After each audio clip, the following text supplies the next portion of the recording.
Y'all, Robin Nicole here.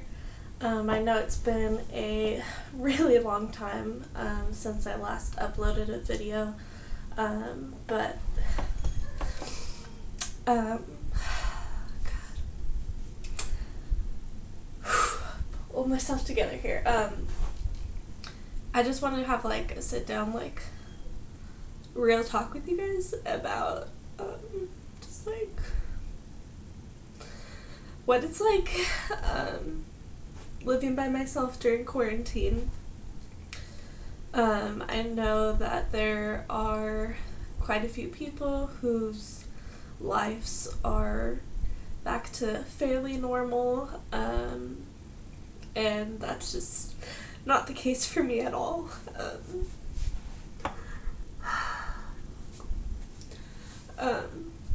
I have been, aside from going to work and curbside grocery pickup, and I have been seeing a psychiatrist in person, but aside from those three things, I have been self-quarantined since late February, early March.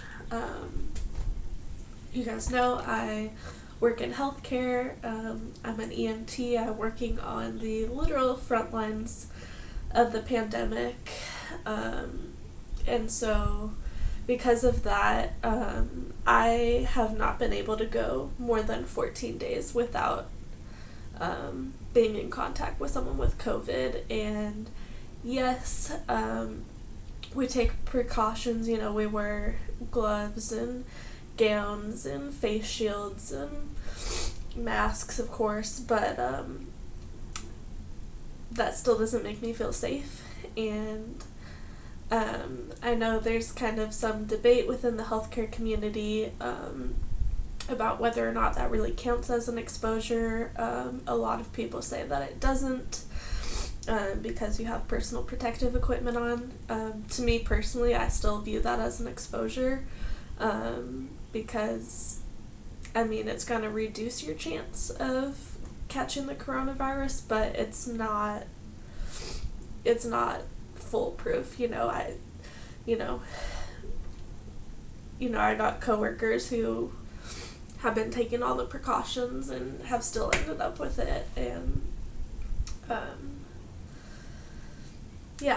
and then I've had exposures from them too, because like I have a coworker who's out with coronavirus right now, and a couple days before he tested positive, I was sitting right next to him during lunch, so we both had our masks off.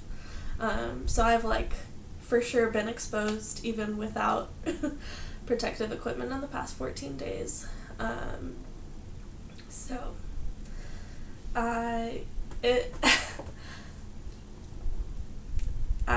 have felt extremely, extremely isolated and alone, and it's been really hard. I feel like, most people have been going through this, and they've, at least had family, and maybe you guys are getting on each other's nerves or whatever, but, I'm here and I don't have anyone. And it's been really, really, really hard.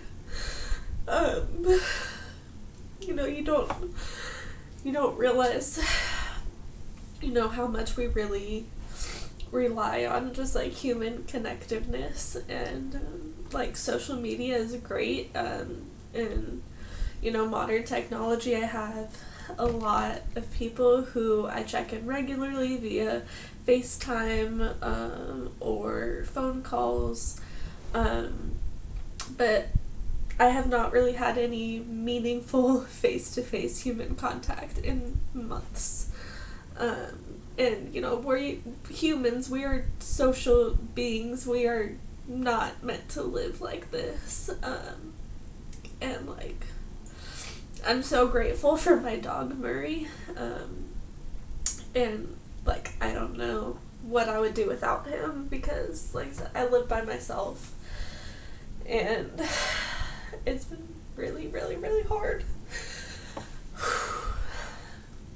And yeah, And then I've also, of course, like all of us in 2020, you know, we're going through a pandemic and just like this social isolation, but also all of us have like other just like personal stuff going on in our lives. And like I said, I've been seeing a psychiatrist regularly. I have really, really, really been struggling with my mental health, and not just because of the pandemic, but because of just like personal stuff going on too, that I'm just not even gonna get into, but like, I don't know, I just want to be real with you guys, like I have like clinically diagnosed anxiety, depression, PTSD, OCD, ADHD, schizophrenia, and so like just the stress of this time has really, really ramped up all those things along with the social isolation. So like I have really been struggling. If you guys follow me on TikTok, I've been pretty open and honest about mental health there and just kind of trying to raise awareness. But like I swear every day just gets harder. Yeah.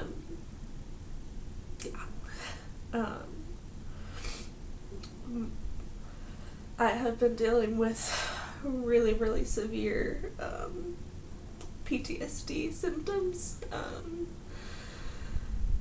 because of an event that happened in the spring. And not just because of the event, but because of a lot of other stuff that like kind of brought up for me. Yeah, I don't really want to get into it, but for months, I've been averaging like 4 hours of sleep a night, which of course doesn't help anything, but I can't close my eyes without having a flashback. Pretty much the only way I fall asleep is if I have an anxiety attack so bad that I pass out.